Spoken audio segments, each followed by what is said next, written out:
Bad morning পাকিস্তানবাসীদের জন্য।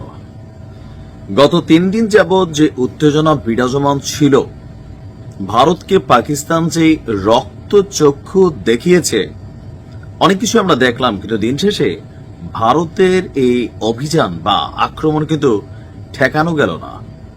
কেউ কেউ বলছেন যে এই আক্রমণের যে ধাঁচটা, এটা ওই মিসাইল আক্রমণ বা ক্ষেপণাস্ত্র ছুড়লেও যতটুকু ক্ষতি হইতো তার চেয়ে বেশি। কারণ ক্ষেপণাস্ত্র ছুড়লে এটার যে কার্যকরী এরিয়া, এটা নির্দিষ্ট জায়গার মধ্যে থাকে। আবার ধরেন খালি জায়গায় পড়লে এটা ওই রকম জনজীবনে কোন রকম প্রভাব বিস্তার করে না।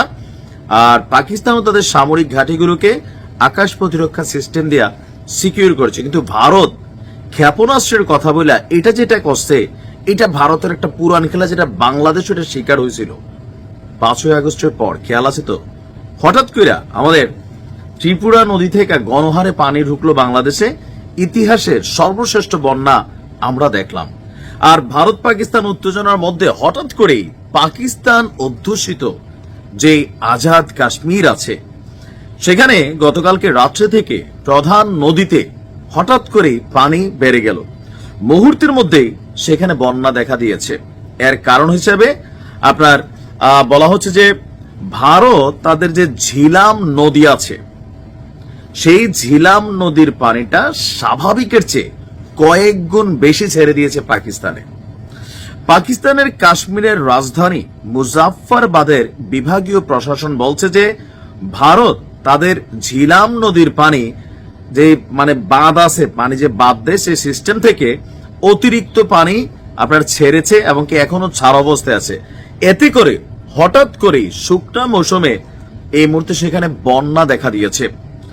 আর বলা হয়েছে যে আপনার এই পানি ছাড়ায় আমরা যখন নিউজটি করছি মাঝারি টাইপের বন্যা, বাট এটা কন্টিনিউ থাকলে আজকে দিনের মধ্যে পাকিস্তানের এই আজাদ কাশ্মীরের অনেক এলাকা ফ্লাডেড হবে, যেখানে সাধারণ মানুষ ক্ষতিগ্রস্ত হবে।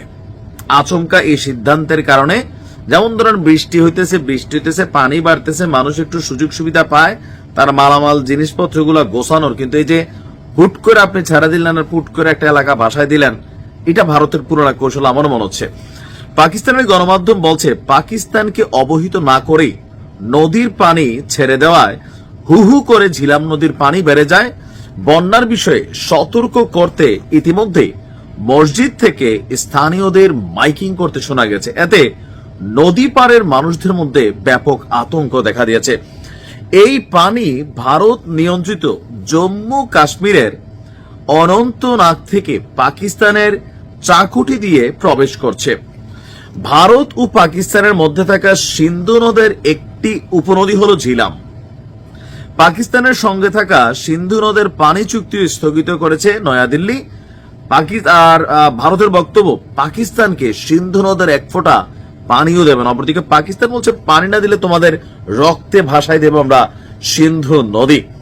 এমন উত্তেজনার মধ্যে আপনার যখন এই পানি ছেড়ে দিল, তখন এটা কি হলো, মুহূর্তের মধ্যেই ওই এলাকায় বসবাসকারী যারা আছে তারা বাড়িঘর অনেকের পানি ঢোকা শুরু হয়েছে, গোয়ালের ঘর, গবাদি পশু সবকিছু ক্ষতিগ্রস্ত হচ্ছে। এখন এগুলা কইরা আসলে ভারত কি প্রমাণ দিল? খুবই চিপ একটা মেন্টালিটি প্রমাণ দিল। চিপ ভাই, তোমার ক্ষমতা থাকে তুমি যুদ্ধে জড়াও, মিসাইল মারো, পাকিস্তান পারলে ঠেকাবে, পাকিস্তান মারলে তোমরা ঠেকাবা। সেনাবাহিনী হওয়া উচিত, তাই না? এই যাইয়া নদীর পানি ছাইরা দিল, একটা অপ্রয়োজনীয় বন্যা তৈরি করে ফেললো।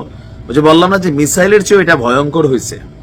মিসাইল একটা জায়গায় পড়লে হয়তো আধা কিলো 1 কিলো জায়গা ডিস্টারবেন্স হইতো, বাড়িঘর 2-4টা উঠতো, আর আপনার খালি জায়গায় পড়লে তো কোনো কিছুই হইতো না, অথবা পাকিস্তানের আকাশ সীমা থেকে এটা ঢুকতেই পারতো না, পাকিস্তান আটকাই দিত। বাট এটা করলো কি?